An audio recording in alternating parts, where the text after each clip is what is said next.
नमस्कार दोस्तों। आज मैं आप सभी लोगों के सामने एक बहुत ही महत्वपूर्ण सवाल लेके आया हूँ। मान लीजिए एक हस्बैंड है, उसने अपनी वाइफ के खिलाफ डाइवोर्स प्रोसीडिंग्स इनिशिएट करी कुछ ग्राउंड्स पे जैसे कि डिसर्शन कि उसकी वाइफ ने बिना बताए उसको छोड़ दिया है बिना रीजनेबल ग्राउंड के। अब हुआ क्या कि ये जो डाइवोर्स प्रोसीडिंग्स फाइल की गई थी ये डिसमिस हो गई। मतलब पति को रिलीफ नहीं मिल पाया फॉर व्हाटएवर रीजन। क्या आगे चलकर वो पति दोबारा से अपनी पत्नी के खिलाफ डाइवोर्स प्रोसीडिंग्स को इनिशिएट कर सकता है? क्या इसके ऊपर जो नई वाली प्रोसीडिंग्स है, इसके ऊपर रेस जुडिकाटा का प्रिंसिपल अप्लाई होगा? ये दोस्तों आज समझने की कोशिश करेंगे और समझने के पीछे एक बहुत ही महत्वपूर्ण, बहुत ही प्यारा जजमेंट है दोस्तों इलाहाबाद हाई कोर्ट का, जिसके माध्यम से, जिसके फैक्ट्स के माध्यम से हमको ये जो पूरा कॉन्सेप्ट है, बहुत अच्छे से समझ में आ जाएगा। तो आपके मैक्सिमम 10 मिनट लूँगा दोस्तों, 10 मिनट में इस पूरे पॉइंट को रेस जुडिकाटा के एप्लीकेशन को in relation to matrimonial dispute समझने की कोशिश करेंगे। आ जाइए फटाफट से। सबसे पहले बेसिक बेसिक सी बातें जैसे इस केस का नाम, वैसे इस केस के नाम में बहुत ज़्यादा कुछ है नहीं, एक्स वर्सेस वाई है। क्योंकि कई बार क्या होता है कि मैट्रिमोनियल केसेस में पार्टीज़ के नाम को, रियल नेम्स को वो जो हमारा कोर्ट ऑफ लॉ है हटाने का ऑर्डर दे देता है, प्राइवेसी वगैरह की कंसर्न्स की वजह से। इस केस में भी ऐसा हुआ है, पर आप इस साइटेशन का इस्तेमाल करके इस केस को प्राप्त कर सकते हो गूगल वगैरह की सहायता से। इलाहाबाद हाई कोर्ट का जजमेंट। अब यहाँ पे बोला क्या गया है, उस पे फोकस करते हैं। A second divorce petition based on fresh cause of action of cruelty is not barred by the principle of res judicata, even if the first divorce plea was dismissed. अब देखो ये इलाहाबाद हाई कोर्ट क्या कह रहा है, अभी इसने क्या बात कही, इस पे बाद में आएंगे। पहले कानून क्या है, रेस जुडिकाटा क्या है, उसको मैं आपको हल्का सा समझा देता हूँ। देखो, रेस जुडिकाटा एक प्रिंसिपल है, एक लीगल प्रिंसिपल है, जो हमको देखने को मिलता है हमारे सिविल प्रोसीजर कोड के अंदर, मतलब सीपीसी के अंदर। और इसको दिया गया है सेक्शन 11। और देखो वैसे तो कई सारी बातें हैं रेस जुडिकाटा के बारे में, पर जो सबसे इंपॉर्टेंट चीजें हैं वो ये है कि रेस जुडिकाटा अप्लाई तब होता है जब सेम पार्टीज इन्वॉल्व होती हैं,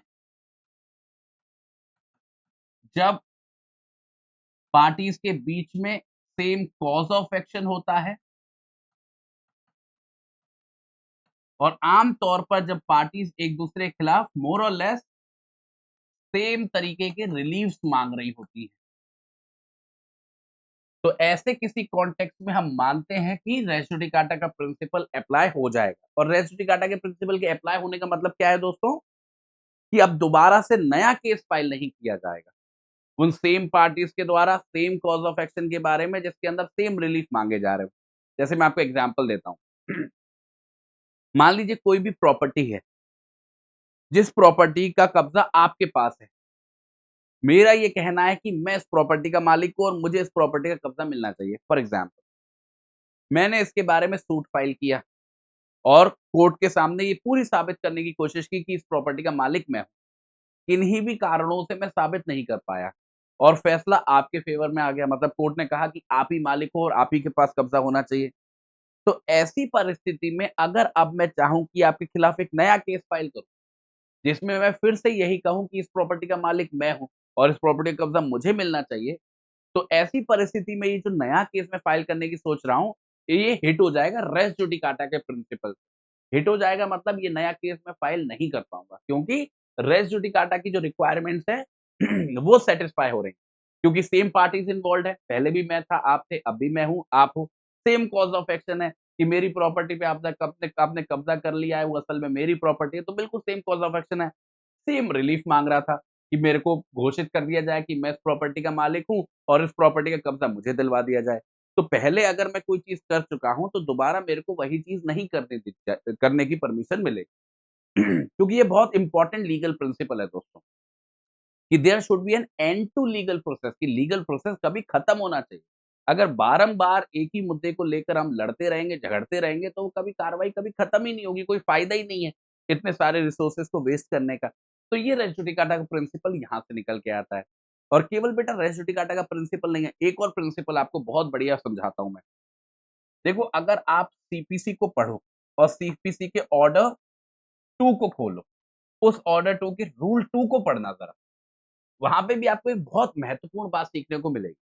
यहाँ पे लिखा हुआ है कि मान लीजिए आप कोई भी लीगल प्रोसेस इनिशिएट कर रहे हो, और उस लीगल प्रोसेस के अंदर कुछ क्लेम्स रेज कर रहे हो, कुछ रिलीफ्स मांग रहे हो, तो ये आपकी जिम्मेदारी है कि किसी भी इंडिविजुअल केस के फैक्ट्स एंड सर्कमस्टांस के आधार पर जो भी आपका क्लेम है या जो भी आपके क्लेम है, एक से ज्यादा हैं तो, या जो भी कोर्ट से आप रिलीफ मांगना चाहते हो, वो सारे के सारे आप एक साथ मेंशन कर, मतलब जो भी आपके क्लेम्स हैं, जो भी आपके रिलीफ हैं, एक साथ अपने सूट में लिख दो, बात खत्म।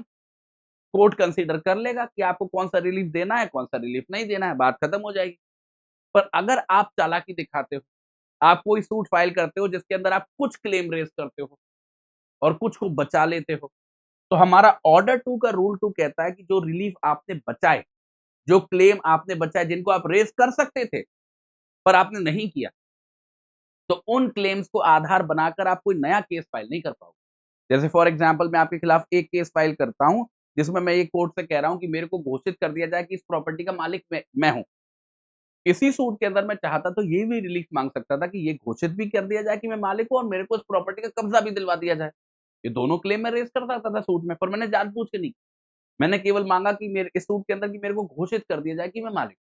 अब फ्यूचर में कोई नया सूट मैं फाइल करना चाहूँ, जिसमें कोर्ट से रिलीफ मांगू कि इस प्रॉपर्टी का कब्जा मुझे दिलवा दिया जाए, तो कोर्ट अलाउ नहीं करे, क्योंकि एक ऐसा रिलीफ है, एक ऐसा क्लेम है जो पहले वाले सूट में मांगा जा सकता था और आपने नहीं मांगा, तो वो आपकी गलती।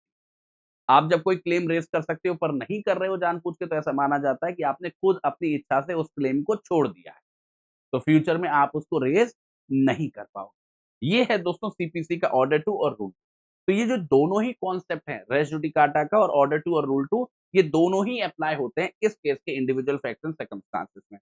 अब इस केस के फैक्ट्स क्या है मैं आपको ये बता देता हूँ। दोस्तों यहाँ पर एक पति है, ठीक है? इस पति ने अपनी पत्नी के खिलाफ डाइवोर्स की प्रोसीडिंग्स को फाइल किया है। किसके खिलाफ? अपनी पत्नी के खिलाफ।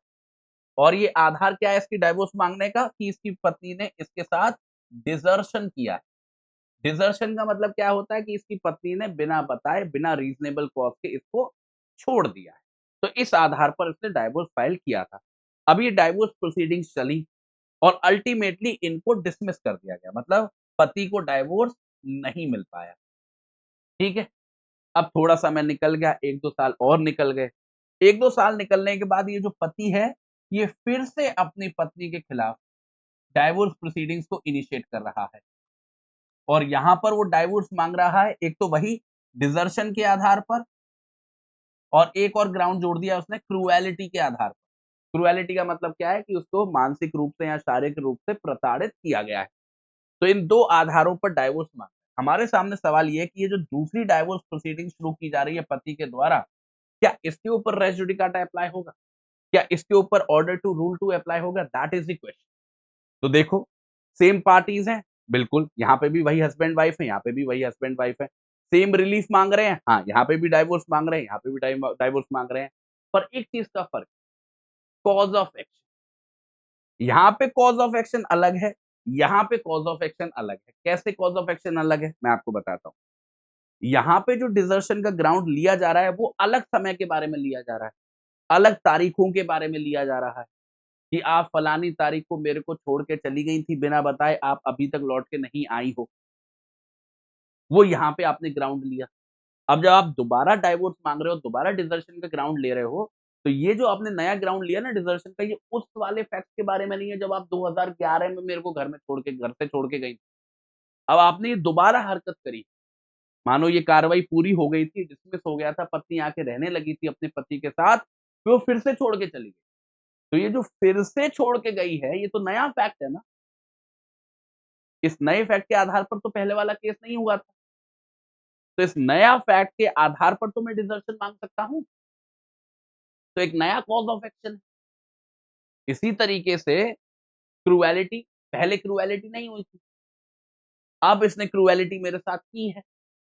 मेरे को मारा-पीटा है या मेरे को टेंशन दी है, मेरे को टॉर्चर किया है, तो मैं उसका ग्राउंड ले रहा हूँ, व्हिच वाज़ नॉट देयर पहले वाली प्रोसीडिंग में। तो क्रूएलिटी के संबंध में भी नया कॉज़ ऑफ एक्शन है।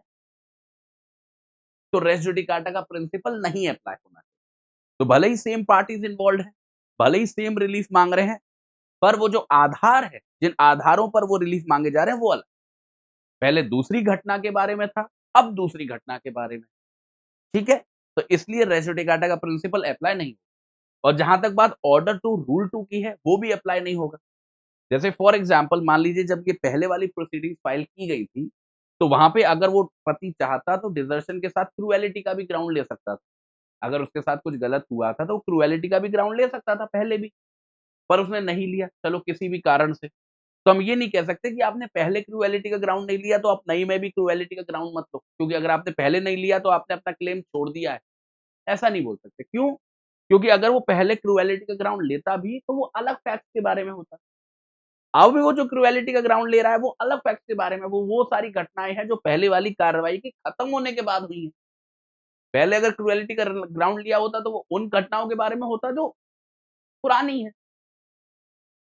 तो अगर नई घटना हो रही है और नई घटना हमको नया क्लेम दे रही है, तो वहाँ पे order two rule two apply नहीं होता। ऑर्डर टू रूल टू तो अप्लाई होता है कि घटना वही है। पहले आप क्लेम रेज़ करते सकते थे, पर आपने नहीं किया और अब आप रेज़ करना चाहते हो। अगर इस डाइवोर्स प्रोसीडिंग्स के अंदर क्रूएलिटी का ग्राउंड लिया जा रहा होता, ऐसी घटनाओं के बारे में जो इस प्रोसीडिंग से पहले की हैं, तो order two rule two apply होता, क्योंकि आप उन क्लेम्स को रेज़ कर सकते थे पहली वाली कार्रवाई के अंदर और आपने नहीं किया तो अब आपको रेज़ नहीं करने देंगे। पर यहाँ पे जो क्रूएलिटी का ग्राउंड बताया गया है, वो ऐसी घटनाओं के बारे में है जो इस कार्रवाई के खत्म होने के बाद हुई। जैसे मान लीजिए ये कार्रवाई खत्म हो गई 2014 में, तो 2014 के बाद जो घटनाएँ हुई, उसके आधार पर क्रूएलिटी का एलिगेशन लगा है। उसके आधार पर डिसर्शन का एलिगेशन लगा है। इसलिए ये एक ऐसा केस है जिसमें ना ही रेस्ट्रिक्टिव डिकाटा अप्लाई हो रहा है, ना ही सीपीसी का order two rule two apply हो रहा है। इसलिए जो नई डाइवोर्स प्रोसीडिंग्स है, इसको हमारे कोर्ट ऑफ लॉ ने एक्सेप्ट कर लिया। इनफैक्ट इस पर्टिकुलर केस में डाइवोर्स ग्रांट हो भी गया फाइनली अल्टीमेटली। ठीक है? बाकी दोस्तों अगर सेशन पसंद आ रहा है अभी तक, तो फटाफट से सेशन को लाइक करो। जाने से पहले एक छोटा-सा अनाउंसमेंट है आप सभी लोगों के लिए। दोस्तों अगर आप जुडिशरी की तैयारी कर रहे हो, तो आपके लिए एक बहुत ही अच्छा मौका है। हमारे स्टडी आईक्यू जुडिशरी का विजय पथ आप बैच कंसिडर कर सकते हो। ये एक ऐसा बैच है दोस्तों जो 30th नवंबर से शुरू हो रहा है और इसके ऊपर अभी सेल भी चल रही है। ये बैच आपको 25,999 मतलब 26,000 रुपए का मिल जाएगा, अगर आप इस कूपन कोड को यूज़ करोगे। बहुत ही अच्छा बैच है दोस्तों जिसके अंदर आपको सारे एसेंशियल फीचर्स मिलते हैं, जैसे कि लाइव क्लासेस है, रिकॉर्डेड लेक्चर है, डेली एमसीक्यू प्रैक्टिस है, वीकली आंसर राइटिंग प्रैक्टिस है, क्रक्स नोट्स मिलते हैं, इंग्लिश नोट्स मिलते हैं, हिंदी नोट्स मिलते हैं। उसके अलावा कुछ स्पेशल फीचर्स भी दिए हैं। अगर आप ये बैच लोगे तो इसमें आपको इंटरव्यू जो गाइडेंस मिलेगी ना, वो जजेस के द्वारा मिलेगी। मतलब जो आप बनना चाहते हो, जो लोग बन चुके हैं, वही आपको गाइड करेंगे। उसके अलावा आपको स्पेशल किट मिलेगी, जिसके अंदर आपको मैप्स मिलेंगे, चार्ट्स मिलेंगे अलग-अलग सब्जेक्ट्स के, जो आपको उन सब्जेक्ट्स को समझने में बहुत हेल्प करेंगे। उसके अलावा आपका मंथली बेसिस पे मॉक टेस्ट कराया जाएगा, ऑफलाइन भी, ऑनलाइन भी। तो आप ऑनलाइन चाहे ऑनलाइन मॉक टेस्ट दे दो, ऑफलाइन चाहो तो हमारे सेंटर्स पे आके आप वहाँ पे ऑफलाइन टेस्ट भी दे सकते हो। तो बहुत ही बेहतरीन मौका है। उसके अलावा सक्सेस एश्योरेंस का फीचर है कि आप अच्छे से अगर बैच की टर्म्स एंड कंडीशंस को पूरा करोगे, क्लासेस वगैरह को लोगे, तो बहुत अच्छे चांसेस हैं कि आप सक्सेसफुल हो जाओगे। बाकी ये नंबर दिया गया है, इस नंबर पे आप कॉल कर सकते हो, हमको रीच आउट कर सकते हो किसी भी एडिशनल इन्फॉर्मेशन के लिए। इस वीडियो के डिस्क्रिप्शन में भी एक लिंक है इस कोर्स से जुड़ा हुआ, उसको भी क्लिक करके आप सारी जानकारी को निकाल सकते हो। बाकी मुझे बताइएगा अगर आप चाहते हो फ्यूचर में और ऐसे सेशन बनाए जाएँ, तो मैं कोशिश करूँगा और बेहतर से बेहतर सेशन आप सभी लोगों के लिए ला सकूँ। तब तक के लिए आज्ञा दीजिए दोस्तों। नमस्कार।